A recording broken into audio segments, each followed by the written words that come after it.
Assalamualaikum warahmatullahi wabarakatuh. Salam sejahtera untuk kita semua. Yang terhormat, Ibu Kasia Vera selaku dosen pengampu dari mata kuliah Sosiologi Lansia, serta teman-teman semua yang berbahagia. Nah, pada kesempatan ini, saya Masyita dengan NIM 190569201018 akan membawakan materi terkait lansia dengan subbab sebagai berikut. Yang pertama, tentang Undang-Undang Kesejahteraan Sosial. Yang kedua, bagaimana posisi lansia di dalam hukum di Indonesia. Dan yang ketiga, jelaskan contoh kasus yang ada di Indonesia beserta pendapat Anda. Baik, kita masuk pada subbab yang pertama. Undang-Undang Nomor 13 Tahun 1998 tentang Kesejahteraan Lanjut Usia adalah pencerminan bangsa yang berbudi luhur, mempunyai ikatan kekeluargaan sebagaimana nilai-nilai keagamaan dan budaya bangsa, yaitu menghormati dan menghargai peran dan kedudukan lansia yang memiliki kebijakan dan kearifan serta pengalaman berharga yang dapat diteladani oleh generasi penerusnya melalui upaya peningkatan kesejahteraan sosial lanjut usia yang bertujuan untuk mewujudkan kemandirian dan kesejahteraan para lanjut usia berdaya guna dan berhasil guna serta menyeluruh. Nah, subbab yang kedua yaitu bagaimana posisi lansia di dalam hukum di Indonesia.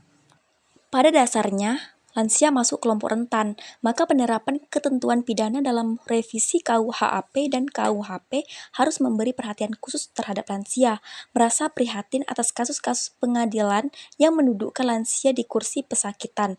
Hakim menjatuhkan putusan tanpa melihat kemampuan fisik dan ekonomi lansia, misalnya untuk membayar denda. Berdasarkan kasus-kasus yang diadvokasi LBH, selama ini memperlihatkan hukum tajam ke bawah dan tumpul ke atas. Orang miskin dan lansia dengan mudah menjadi objek permainan hukum. Sebaliknya, hukum tak berkuasa ketika menghadapi orang berpunya dan berkuasa. Selanjutnya, subbab yang ketiga yaitu jelaskan contoh kasus yang terjadi di Indonesia beserta pendapat Anda. Contoh kasus Nenek Asyani 63 tahun terdakwa pencuri kayu. Nenek Asyani divonis 1 tahun penjara, percobaan 18 bulan, denda 500 juta, subsidiar 1 hari kurungan.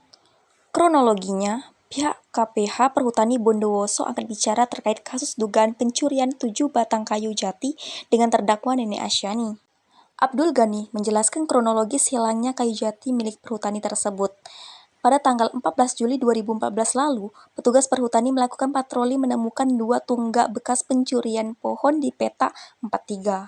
Selanjutnya, pihak perhutani melakukan penyelidikan hilangnya pohon jati itu. Dari hasil penyelidikan, petugas lapangan mencurigai ada seseorang yang menimbun kayu jati tersebut.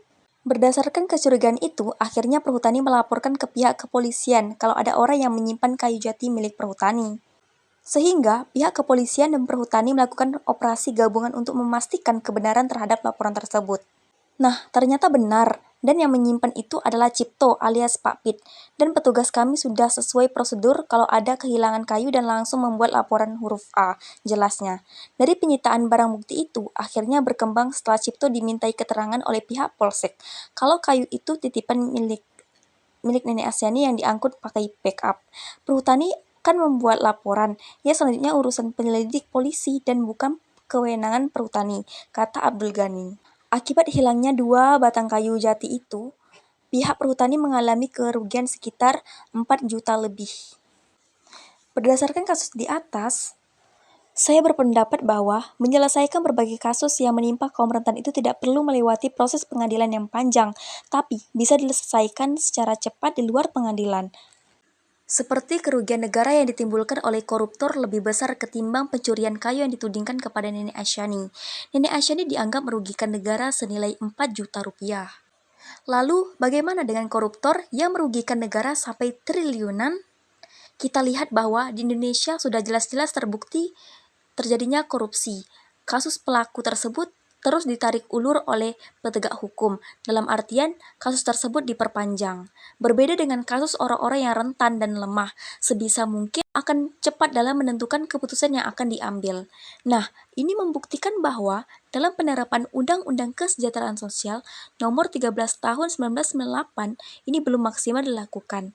Sistem hukum di Indonesia masih menerapkan tumpul ke atas dan lancip ke bawah, maka perlu mendapatkan perhatian khusus bagi petinggi negara untuk dapat lebih ditekankan sistem hukum di Indonesia agar sesuai dengan tujuan bangsa Indonesia sesuai sila kelima keadilan sosial bagi seluruh rakyat Indonesia.